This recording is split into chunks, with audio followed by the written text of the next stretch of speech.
As we start talking about what the church does, you might be thinking, oh no, are we going to go through a laundry list of announcements about the programs and the volunteering opportunities the church might be running? Well, you might be grateful to hear that the answer is no.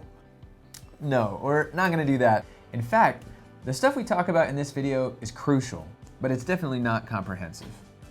Connect groups, for example, are a vital part of our life, but we've talked about that in previous videos. Seeking justice for our community and sharing the story of Jesus with our friends and neighbors are crucial parts of the church's activity that we'll discuss in upcoming videos. In this video, we want to narrow our focus to what the church does on Sundays, so that we get a deeper understanding of some of the most formative elements of our faith. Right. Yeah, so one of the primary things that the church does on Sunday is worship. Yes. Now, let's not get it twisted. We don't just worship on Sundays. Worship is not just happening when we're singing. As the Bible says, true worship is, quote, to offer your bodies as a living sacrifice, holy and pleasing to God. I love the way that Arthur Von Roberts puts it. He says that saying, I'm going to church to worship, makes as much sense as saying, I'm going to school to breathe. As people who have been saved into a vibrant relationship with God through Jesus, everything we do at work, at home, and in our neighborhoods is an act of worship to God. But we are also called by God to gather together as Christ's body and worship Him together. And that is what we're doing on Sundays. But how should we worship? Is there a format that's ideal? Are there rules for what types of songs can be sung? Should we speak out during sermons or not? Should we dance or stay still? All of these type questions miss the point. One of the coolest things about the church is that God is worshiped all around the world in all different languages, styles, formats, and cultures. At our church, we're committed to exploring what worship could look like in as many cultures as we can to open up our understanding of God. There's no one right way to worship. In fact, Jesus is asked that question by a Samaritan woman in John chapter 4. She asks him where the right place to worship is.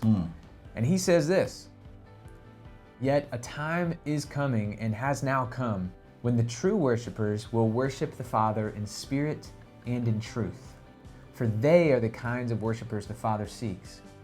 God is spirit, and His worshipers must worship in the spirit and in truth."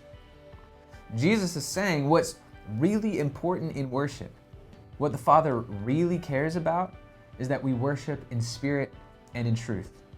So what does that mean? Well, worshiping God in spirit means that it's more than just a ritual. Worship is not just a duty, it's a delight. It happens when our spirit is connected to and rejoices in the company of God's spirit. Whether we have a dancing culture or a more staid culture, we can come to worship as a real ritual. Whether we sing old hymns or anthems or spirituals or rock or R&B inspired worship music, we can do it as routine. The important thing, Jesus says, is the spirit in which we worship.